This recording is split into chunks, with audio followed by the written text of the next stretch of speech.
students. Today we are going to study next bit from the same chapter, that is reproduction in flowering, reproduction in lower and higher plants. Now before going to study next bit, yesterday we have studied a pollination, a types of pollination, then a pollinating agents. What are pollinating agents? The agencies which carry out a necessary transfer of pollen grains from one plant body to another plant body or from one flower to another flower are known as the pollinating agencies or pollinating agents. Pollinating agents are must in case of cross pollination and they are rarely required in case of self pollination. Near about 80% pollination takes place with the help of pollinating agents. Now, pollinating agents are of two types. That one are known as abiotic pollinating agent. That is, the non-living pollinating agents are known as abiotic pollinating agent. These abiotic pollinating agents are wind and water.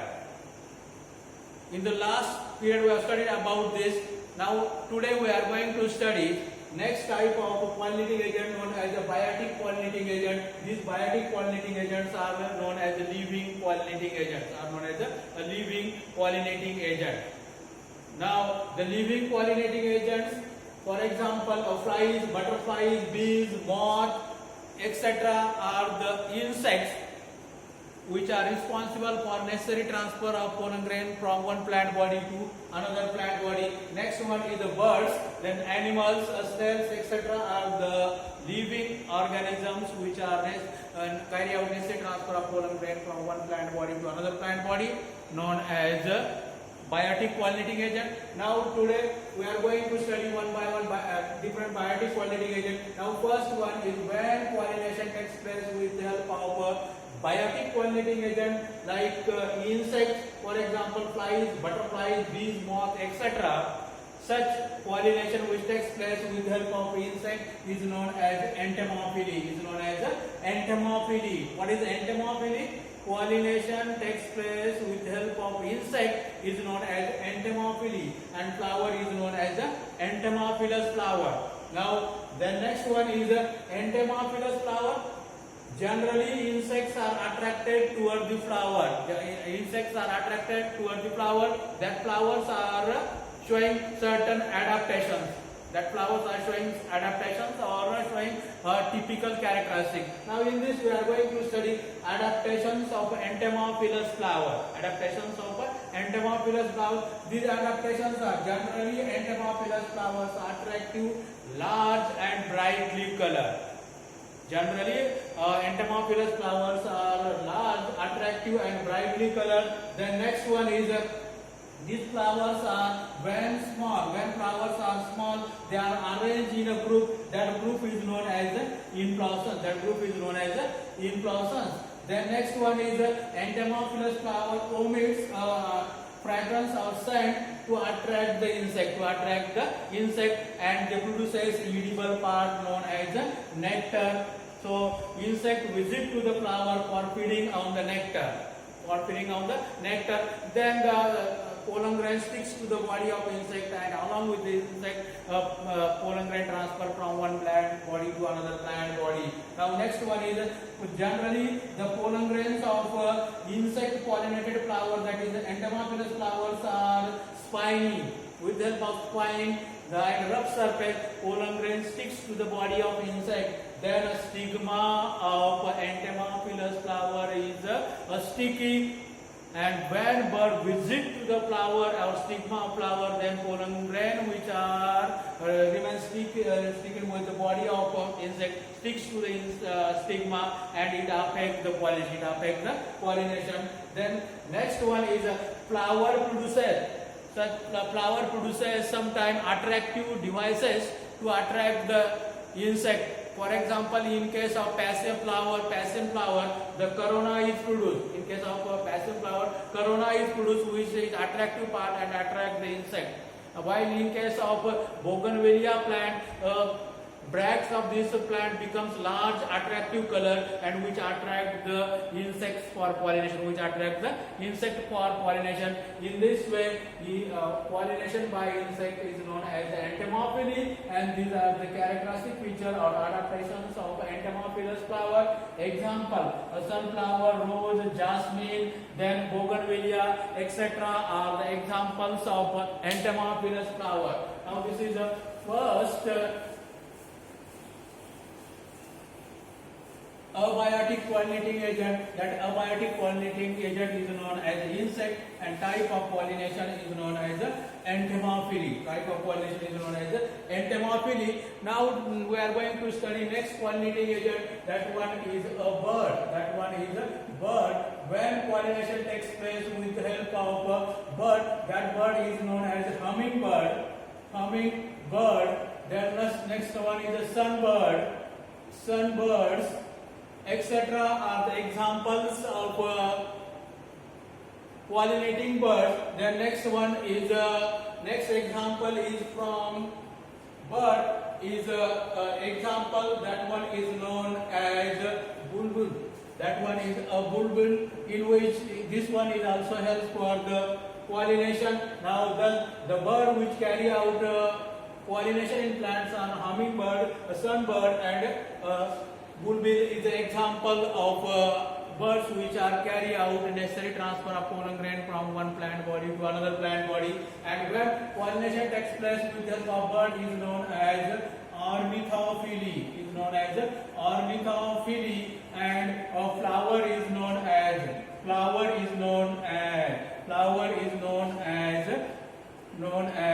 ornithophilous flower. Flower is known as ornithophilous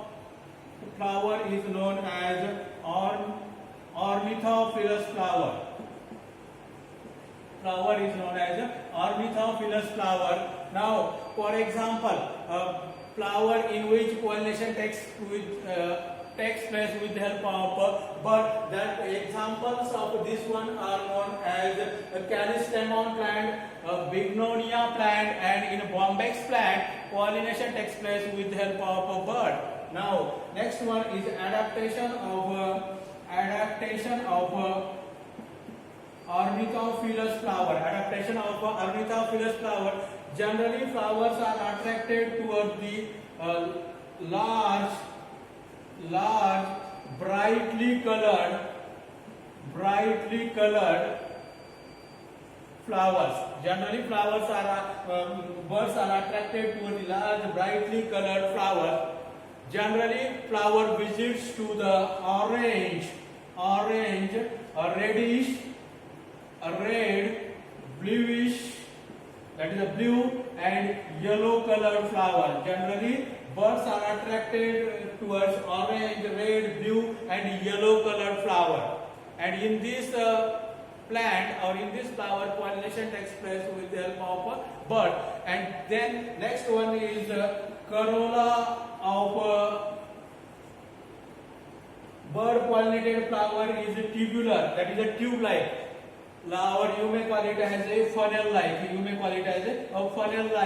And so the bird can feed with nectar produced by the bird pollinated flowers. Now, the tubular corolla, which is a funnel shaped, and next one is pollen grains of bird pollinated flowers are also spiny, so or rough. They can stick to the body of bird, and along with the bird they transfer from one plant body to another plant body, and stigma is also sticky.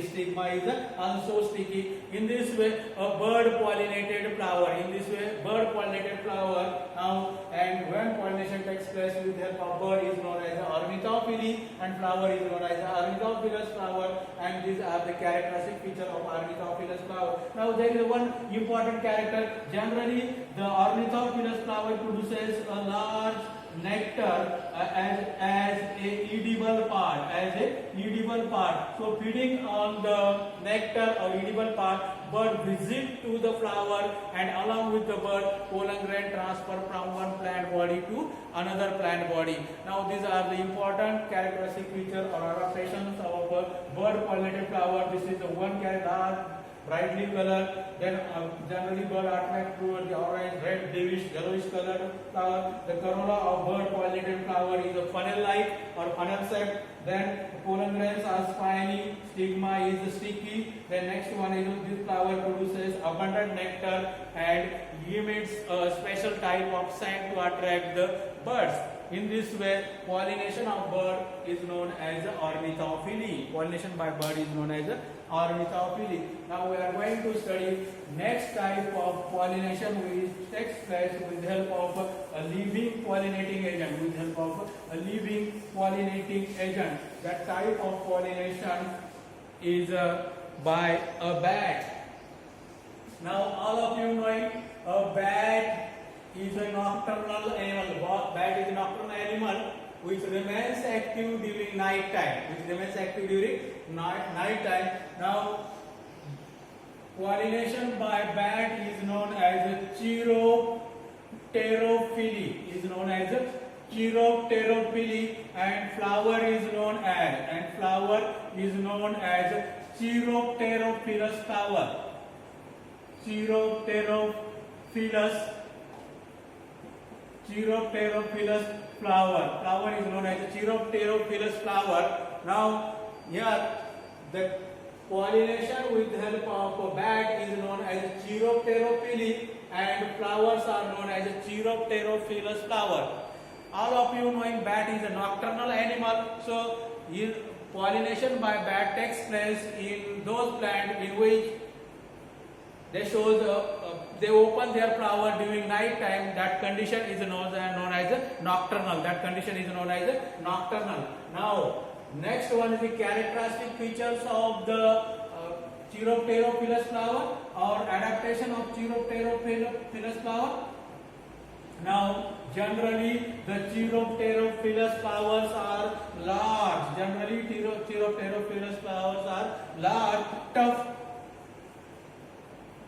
Generally, chiropterophilous flowers are large, tough, and you are knowing the bat is moving very fast, and when it touches to the flower is large and tough. Then next one is flower emits very strong scent like rotting fruits. Now, then bat attract towards such fruit. They emit very strong scent during night time. Now, thus the chiropterophilous flowers are large and emits a rotting fruit like a strong scent. And then bird attracted towards it. Now, next one is example of chiropterophilous flower.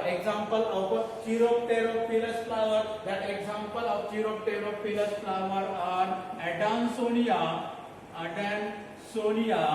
Then next one is Kygelia. Are the examples of bat pollinated or chiropterophilus flower. Now, in this way, a characteristic features of this flower that is known as chiropterophilus flower.